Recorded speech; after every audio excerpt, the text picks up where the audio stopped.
welcome back to Olive Branch Homestead. My name is Isabella. Thank you for being here. Here we go, baby. Come here. Let's put it on. My daughter very much so wants to be a part of this week's video. So I told her we got to put on some clothes to do that. Here we go. All right. Now that we've addressed that, come here. Say hi. Okay, so this week's video, I really wanted to talk about something that's been on my mind and has been kind of coming up in life lately with different people I know really wanting to have a garden, a big garden or a small garden, but just gardening in general. And then they feel like roadblocks to getting started. Here, let me get your sister, hold on. Here, why don't you pull the chair over here? That chair, right there. Yep. Pull it over here. Whichever one. Well, why don't you pull the big chair? So, I'm gonna give her my book and my pen, and I will take the paper that I want to read from. I took some notes of things I wanted to kind of briefly touch on in this video. So these are my gardening tips for anyone who really wants to get involved with gardening, or who has and is feeling some discouragement from maybe some failures, or someone who doesn't have any roadblocks and just wants to know a few tips on getting started with gardening. Right now it is late spring in 2023. It's the middle of May. And the garden, as you can see, full of life. This is my lavender plant right here, and oh, that smells really good when I touch it. Yum. And things are really starting to pop off. My carrots are finally kind of getting some girth to them, so I can harvest them if I wanted to. And I do here and there kind of as just like snacks around. They're really good when they're homegrown. Okay, so I kind of want to address, oh, I understand you don't want her to touch you. I want to address something that keeps coming up for people who want to start gardening, and that's, you've never gardened, you want to start, you have a desire to have a garden and be a gardener, but you fear the failure of not having a successful garden, or you fear you might have a black thumb or something like that. You can't be a gardener. And I just want to say black thumbs don't exist. A green thumb is really, okay, they do exist, but it's just someone who doesn't know what they're doing. Gardening is really as much of a skill as anything else. There's tons of knowledge to learn how to garden. There's just infinite ways you can go about doing it. I'm gonna move this. Someone wants to sit up. Here you go. Here you go. Use the big chair if you want to get up here. Right here, honey. Big chair. Pull that over. And really, just like the more you know, the better you can do. And if you're experiencing any kind of fear around starting a garden, like, don't live in that. Cast that out. Get behind me, Satan. Like, do not fear and doubt your ability to have a garden in the future because you don't know how to garden now. I did not know how to garden. I thought I had a black thumb, and turns out I do have the potential to garden. I currently garden and am relatively successful at it now, several years in, and I really have found that certain kind of unwavering principles matter, but at the same time, no matter how much you do right, it can still go wrong. No matter how much you do wrong, it can still go right. Well, this one I'm using. You can use the book, baby. So one of those very specific principles that and this is like garden tip number 2, one of those very specific gardening things that like is unwaveringly true is how healthy is your soil will, like how healthy your soil is will determine how healthy your plants are for the most part. There are fluke years. A hailstorm could come through and it could wipe out your entire crop no matter how healthy your soil is. So those things can be out of your control for sure. But for the most part, 9.5 times out of 10, how healthy your soil is going to determine how successful your garden grows. And really, I think modern agriculture looks at the plant as what they're growing and not the soil, and the soil is really what you're cultivating to have a healthy ecosystem and a healthy garden. It all starts in the soil. So that is tip number 2, is maintain healthy soil. And like, for example, if you're just starting beds out, get topsoil, but then dress it with like 2 inches of compost, like manure compost or whatever kind of compost you can get your hands on that's free of any sides, herbicides, anything like that, organic compost. And even then you can still ask questions to make sure it hasn't been sprayed before it was turned into compost. And you know, just really focus on how healthy is your soil, feed your plants, and you'll have like a successful garden for the most part. I mean, things will always happen. I still get aphids. You know, my cilantro, no matter how healthy that soil was, still got aphids. But you know what? It was a trap crop. None of the aphids went to any of my other plants, so it was a benefit. And by the time the aphids showed up, I was no longer harvesting cilantro, and it was bolting because it was hot enough to go to coriander. So it didn't matter if all my leaves were covered with aphids. I wasn't harvesting the leaves anymore. So I was waiting for the seed to dry. And now the aphids are gone. So, and they're not on any of my other plants, so that's great.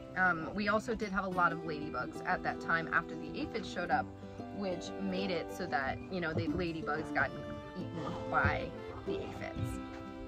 And that really, just like that healthy ecosystem, the healthy soil with the healthy plant, like the cilantro was not sick and still the aphids came. Typically pests will, you know, kind of go for the plants that are somehow weak, but they went for the cilantro and it like helped the rest of my garden, and it like the plant still grew just fine because that soil gave it everything it needed despite being sucked dry from the aphids.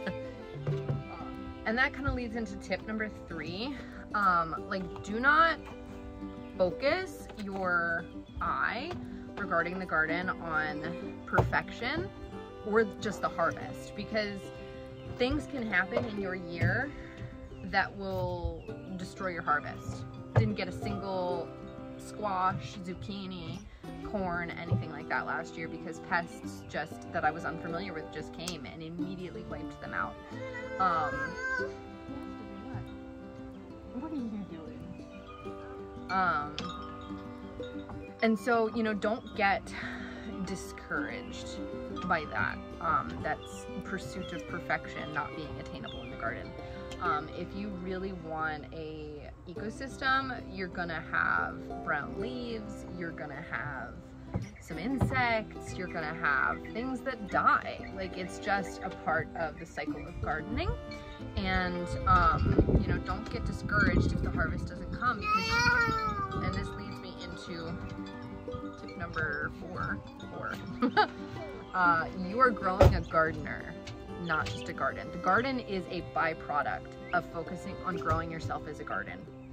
And so when you really are not focused on perfection, did that hurt your shoulder? Do you need boo-boo kisses? Let me kiss.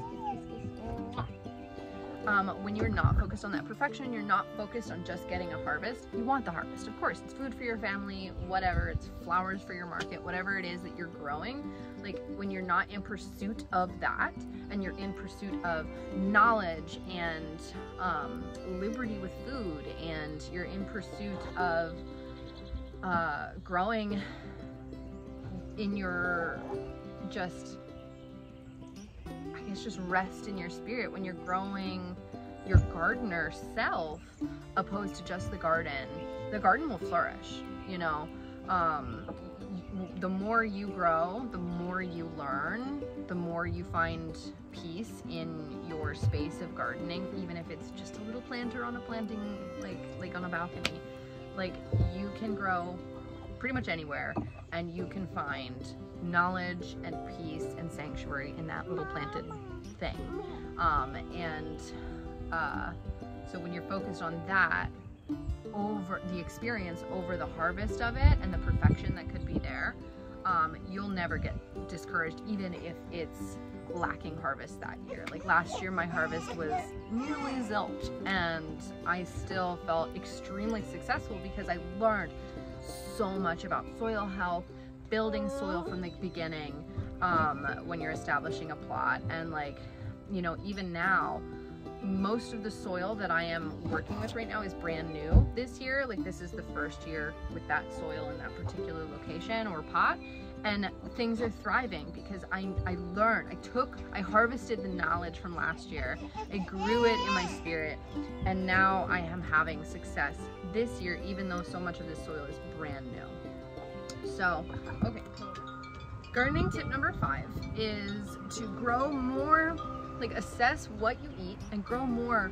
If you're looking for food crops, like grow more of what you actually eat. Learn how to preserve what you actually eat. Learn how to utilize it. Learn to cook from scratch if you're going to grow a garden. If you don't know how to cook from scratch really well, it's gonna just be a waste of all that food. Unless you want to just give it away or sell it, I guess then it's not a waste. But like, if you don't know what to do with it, it's just gonna go rotten when you harvest it. So definitely learn to cook with the things that you like to eat, that you are gonna grow. I think she wants a raisin, baby. I don't think we can eat raisins yet, honey. So yeah, grow the things that make sense for what you guys eat. And also, don't just grow for food, grow for joy, you know?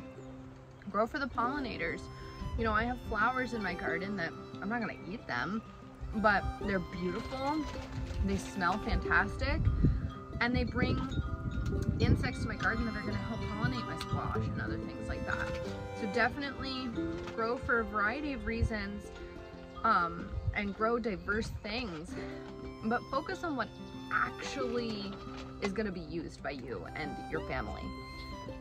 Okay, so tip number 6 is start small.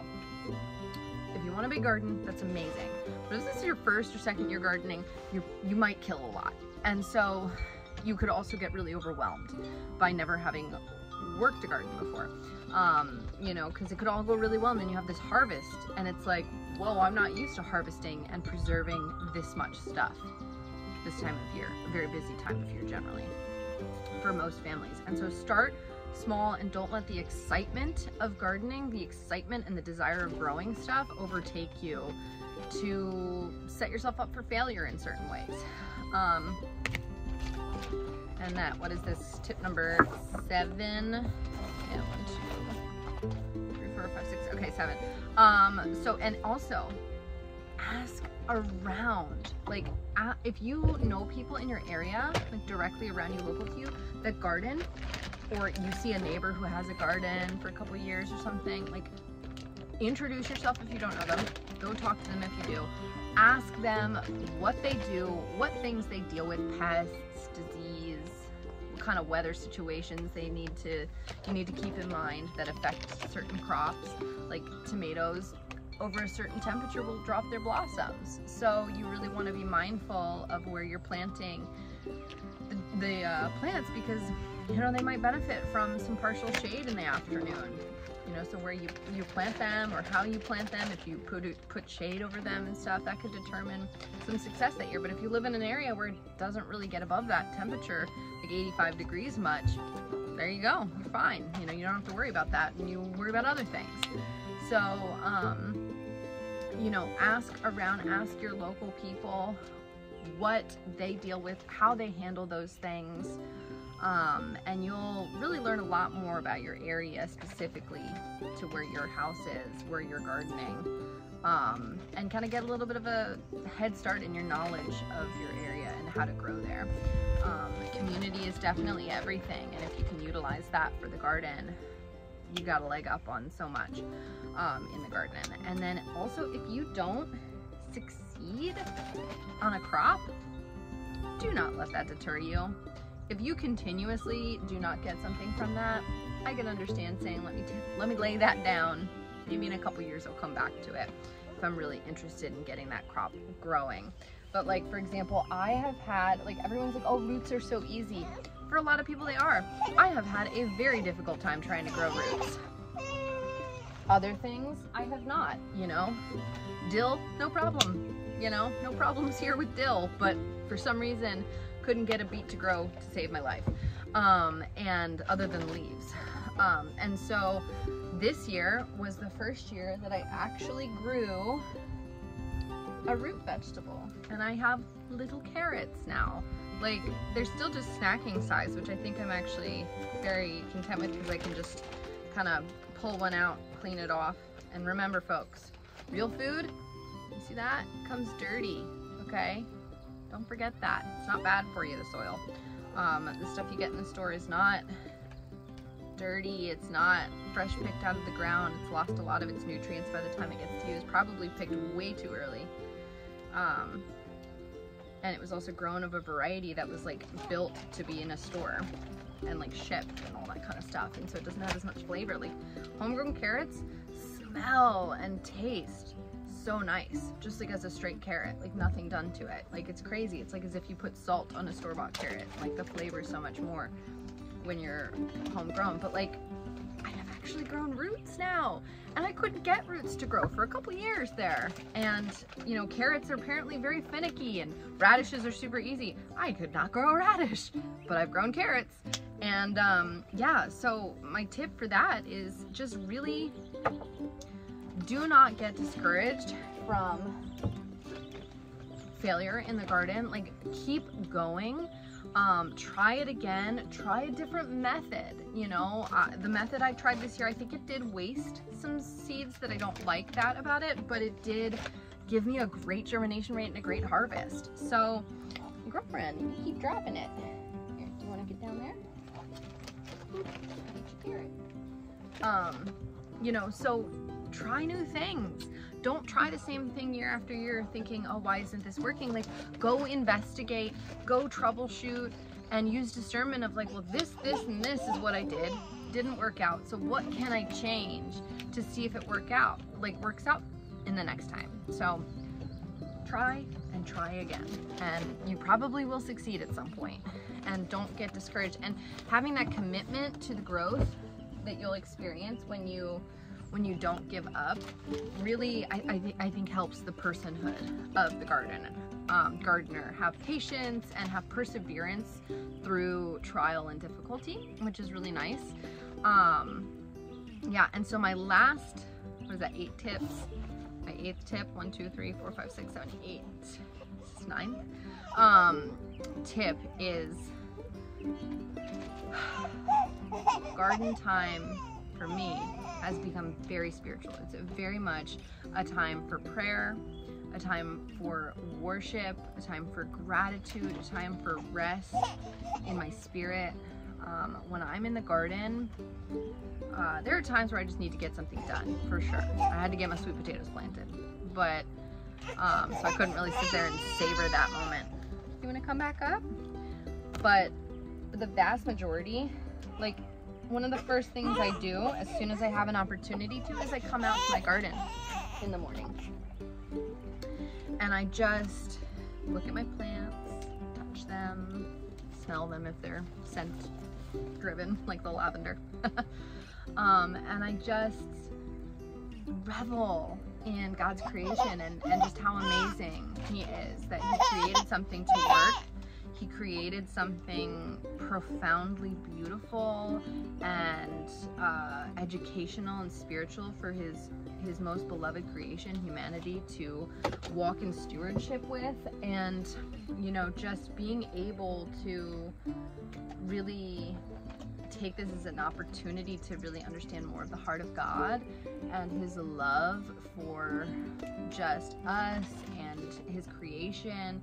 You know, worshiping His creation is not a good thing, but worshiping God because His creation is just so profound and beautiful. And so really just, oh, did you hurt your foot? see the garden time as an incredibly spiritual time, a time of gratitude to God for the gifts of your life, and you know, just really take it as an opportunity to quiet the chatter and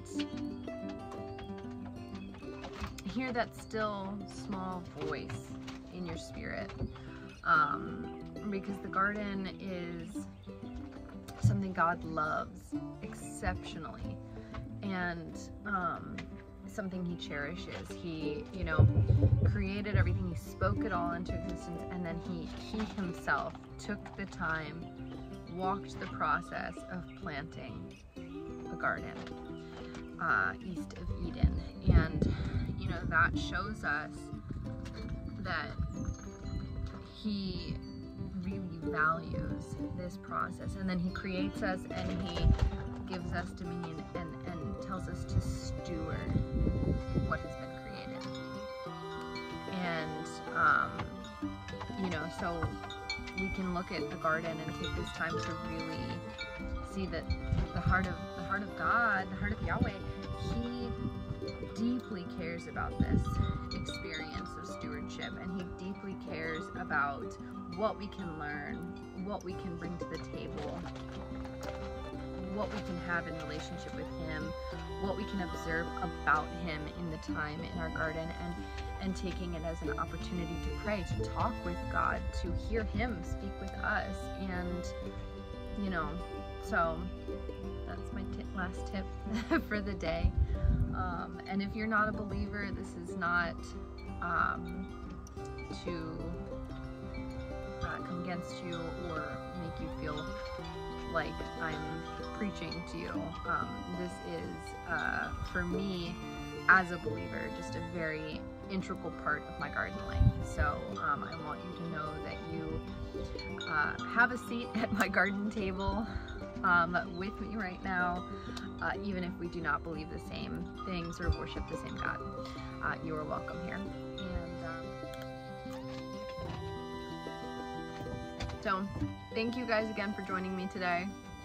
I'm really, really excited about having our property and being able to cultivate massive garden spaces for the first time in my life as a gardener. I'm so excited. Praise Jesus. I am so thankful. So yeah, I think in the future I'll be talking more about the plans that we have for the space, where God's really leading us in that realm, and what he's laid on our hearts when we bought the property, of what to do with it, and roughly where that will be on the property. So are you okay? Very excited for all that. Thank you again for joining me today, and God bless you and yours.